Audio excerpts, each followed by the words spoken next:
Hi ಸ್ನೇಹಿತರೆ, science ಕೂಡ solve ಮಾಡಲಾಗದ ಅನೇಕ ಪ್ರಶ್ನೆಗಳು ಈ ಬ್ರಹ್ಮಾಂಡದಲ್ಲಿ ಇವೆ. ಅದನ್ನೇ ಆಧ್ಯಾತ್ಮಿಕ ವಾಸ್ತವಿಕತೆ ಎಂದು ಹೇಳುತ್ತಾರೆ. ಇನ್ನೂ ಸಾಕಷ್ಟು ಜನ ಕಣ್ಣಪ್ಪನ ಹೆಸರನ್ನು ಕೇಳಿರುತ್ತೀರಾ. ಆದರೆ ಇದರಲ್ಲಿ ಪ್ರಮುಖ ಪ್ರಶ್ನೆ, ಇಷ್ಟಕ್ಕೂ ಈ ಕಣ್ಣಪ್ಪ ಯಾರು? ಅರ್ಜುನನೇ ಯಾಕೆ ಮತ್ತೆ ಜನ್ಮ ತೆಗೆದುಕೊಂಡು ಕಣ್ಣಪ್ಪನಾಗಿ ಹುಟ್ಟಿದ?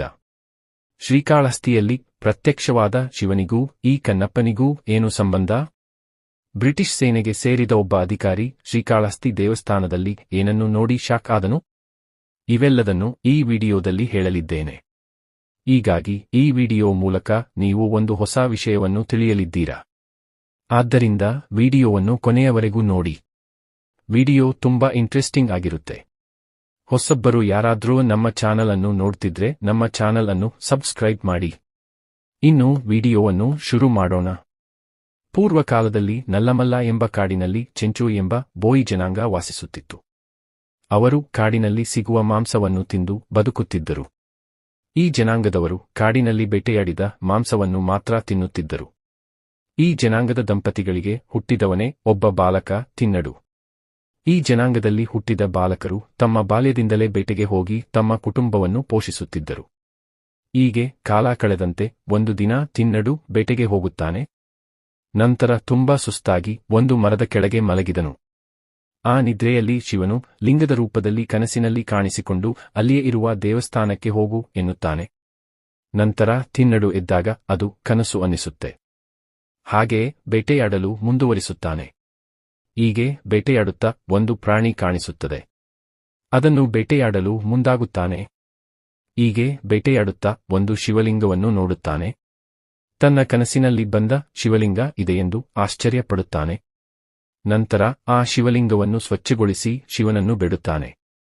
ಆದರೆ ಶಿವಲಿಂಗವು ಏನನ್ನೂ ಉತ್ತರಿಸುವುದಿಲ್ಲ. ಹೀಗೆ ದಿನಾಲು ಶಿವಲಿಂಗವನ್ನು ಸ್ವಚ್ಛಗೊಳಿಸಿ ಲಿಂಗಕ್ಕೆ ಹೂವನ್ನು ಇಟ್ಟು ಪೂಜೆ ಮಾಡಿ ಬೇಟೆಯಾಡಿದ ಮಾಂಸವನ್ನೇ ಶಿವನಿಗೆ ನೈವೇದ್ಯವನ್ನಾಗಿ ಇಡುತ್ತಿದ್ದನು.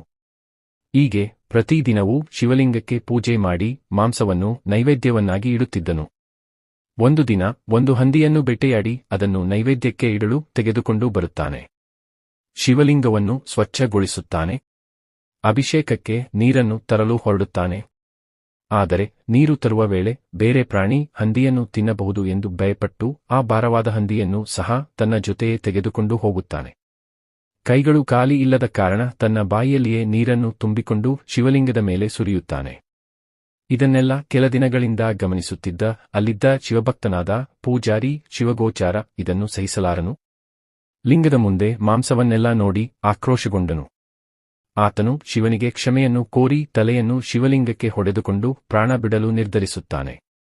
ಈ ಸಮಯದಲ್ಲಿ ಲಿಂಗದಿಂದ ಧ್ವನಿಯೊಂದು ಬರುತ್ತದೆ. ಇದನ್ನೆಲ್ಲ ಅವನು ಶುದ್ಧ ಮನಸ್ಸಿನಿಂದ ಪೂಜೆ ಮಾಡಿದ. ನಿಮಗೆ ಅವನ ಭಕ್ತಿಯ ಮಹತ್ವವನ್ನು ತೋರಿಸುತ್ತೇನೆ. ನೀವು ಮರದ ಹಿಂದೆ ನಿಂತು ನೋಡಿ ಎಂದು ಶಿವನು ಹೇಳುತ್ತಾನೆ. ಶಿವಗೋಚಾರನು ಮರದ ಹಿಂದೆ ನಿಂತು ನೋಡುತ್ತಿದ್ದಂತೆ ಕಣ್ಣಪ್ಪನು ಮಾಂಸವನ್ನು ತರುತ್ತಾನೆ.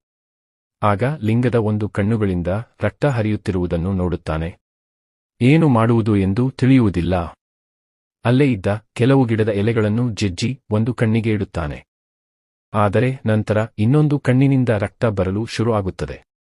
ಇದಕ್ಕೆ ಏನು ಮಾಡುವುದು ಎಂದು ತಿಳಿಯದೆ ತಾನೇ ತನ್ನ ಒಂದು ಕಣ್ಣನ್ನು ತನ್ನ ಬಾಣದಿಂದ ಕಿತ್ತು ಲಿಂಗಕ್ಕೆ ಇಡುತ್ತಾನೆ. ನಂತರ ಎಲೆಗಳನ್ನು ಇಟ್ಟಿದ್ದ ಎರಡನೆಯ ಕಣ್ಣಿನಿಂದಲೂ ರಕ್ತ ಬರಲು ಶುರುವಾಗುತ್ತದೆ. ಆಗ ಕಣ್ಣಪ್ಪನು ತನ್ನ ಎರಡನೇ ಕಣ್ಣನ್ನು ಕಿತ್ತು ಲಿಂಗಕ್ಕೆ ಇಡಲು ನಿರ್ಧರಿಸುತ್ತಾನೆ. ಕಣ್ಣನ್ನು ಕಿತ್ತ ನಂತರ ಲಿಂಗಕ್ಕೆ ಎಲ್ಲಿ ಇಡುವುದು ಎಂದು ತಿಳಿಯದೆ ಲಿಂಗದ ಎರಡನೆಯ ಕಣ್ಣಿನ ಮೇಲೆ ಕಾಲಿಟ್ಟು ಸ್ಥಾನವನ್ನು ಗುರುತಿಸಿ ತನ್ನ ಎರಡನೆಯ ಕಣ್ಣನ್ನು ಕಿತ್ತುವ ಸಮಯದಲ್ಲಿ ಮಹಾಶಿವನು ಪ್ರತ್ಯಕ್ಷನಾಗುತ್ತಾನೆ. ನಿನ್ನ ಕಣ್ಣನ್ನೇ ನನಗೆ ಇಡಲು ಬಂದೆಯಲ್ಲ, ನಿನ್ನ ಭಕ್ತಿ ಅಮೋಘ.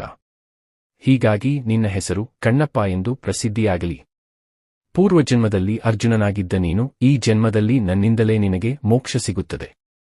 ಮಹಾಭಾರತದಲ್ಲಿ ನೀನು ಅರ್ಜುನನಾಗಿದ್ದೆ. ಎಂತಹ ಮಹಾವೀರನಾಗಿದ್ದರೂ ಸಹ ಯಾವುದೋ ಒಂದು ಸಮಯದಲ್ಲಾದರೂ ತಪ್ಪು ಮಾಡುತ್ತಾನೆ. ಪಾಶುಪತಾಸ್ತ್ರಕ್ಕಾಗಿ ಬೇಟೆಗಾರನ ರೂಪದಲ್ಲಿದ್ದ ನನ್ನೊಂದಿಗೆನೆ ನೀನು ಯುದ್ಧ ಮಾಡಿದೆ. ಬೇಟೆಗಾರರ ಜಾತಿಯನ್ನು ನೀನು ಕೀಳಾಗಿ ಕಂಡೆ. ನಂತರ ನಾನೇ ಶಿವನೆಂದು ತಿಳಿದು ನನ್ನ ಪಾದಗಳ ಮೇಲೆ ಬಿದ್ದು ನಿನ್ನ ತಪ್ಪನ್ನು ನೀನು ಅರಿತೆ. ಅರ್ಜುನನಾಗಿ ನನ್ನ ಸೇವೆಯನ್ನು ನೀನು ಮಾಡಬೇಕು ಎಂಬ ನಿನ್ನ ಆಸೆ ಆ ಜನ್ಮದಲ್ಲಿ ಪೂರ್ಣವಾಗಲಿಲ್ಲ. ಹಾಗಾಗಿಯೇ ಈ ಜನ್ಮದಲ್ಲಿ ಬೇಟೆಗಾರರ ಜಾತಿಯಲ್ಲಿ ಹುಟ್ಟಿ ಅದೇ ಬಾಣವನ್ನು ಹಿಡಿದು ನಿನ್ನ ಆಸೆಯನ್ನು ತೀರಿಸಿಕೊಂಡಿದ್ದೀಯಾ? ಹೀಗಾಗಿ ಇನ್ನು ಮುಂದೆ ನೀನು ಕನ್ನಪ್ಪ ಎಂದು ಪ್ರಸಿದ್ಧಿಯಾಗುವೆ ಎಂದು ಶಿವನು ಹೇಳುತ್ತಾನೆ. ಆ ಕಾಲದ ನಂತರ ಈ ಪ್ರದೇಶವೇ ಶ್ರೀಕಾಳಹಸ್ತಿಯಾಗಿ ಪ್ರಸಿದ್ಧಿಯಾಯಿತು. ಇಲ್ಲಿ ಶಿವನ ಜೀವವಿರುವ ಏಕೈಕ ಲಿಂಗವಿದೆ. ಬ್ರಿಟಿಷರು ಈ ದೇವಸ್ಥಾನದಲ್ಲಿ ಏನಿದೆ ಎಂದು ತಿಳಿಯಲು ಹೋಗಿ ಬಂದು ಅಚ್ಚರಿಯಾದ ಘಟನೆಯನ್ನು ನೋಡಿದರು. ಗರ್ಭಗುಡಿಯೊಳಗೆ ಗಾಳಿ ಹೋಗುವುದಿಲ್ಲ. ಎಲ್ಲಾ ದೀಪಗಳು ಶಾಂತವಾಗಿರುತ್ತವೆ. ಆದರೆ ಶಿವಲಿಂಗದ ಮುಂದೆ ಇರುವ ದೀಪ ಮಾತ್ರ ಅಲುಗಾಡುತ್ತೆ. ಇದನ್ನು ಶಿವನು ಉಸಿರಾಡುತ್ತಿರುವ ಚಿಹ್ನೆ ವಾಯುಲಿಂಗ ಎಂದು ಭಕ್ತರು ನಂಬುತ್ತಾರೆ. ಇದನ್ನು ವಿಜ್ಞಾನವೂ ಸಹ ಕಂಡುಹಿಡಿಯಲು ಸಾಧ್ಯವಾಗಲಿಲ್ಲ. ಇನ್ನು ನಾವು ಕನ್ನಪ್ಪನಿಂದ ಕಲಿಯಬೇಕಾದ ಪಾಠ ಏನೆಂದರೆ, ದೇವರನ್ನು ನಾವು ಹೇಗೆ ಪೂಜಿಸಿದರೂ ಸಹ ಶುದ್ಧ ಮನಸ್ಸು ಭಕ್ತಿಯಿದ್ದರೆ ದೇವರು ಒಪ್ಪಿಕೊಳ್ಳುತ್ತಾನೆ. ಒಳ್ಳೆಯ ಮನಸ್ಸಿನಿಂದ ಮಾಂಸವನ್ನು ಇಟ್ಟರೂ ಸಹ ದೇವರು ಒಪ್ಪಿಕೊಳ್ಳುತ್ತಾನೆ. ಸ್ವಾರ್ಥ ದ್ವೇಷವಿದ್ದರೆ ಭರ್ಜರಿ ನೈವೇದ್ಯವನ್ನು ಇಟ್ಟರೂ ಸಹ ದೇವರು ಒಪ್ಪಿಕೊಳ್ಳುವುದಿಲ್ಲ.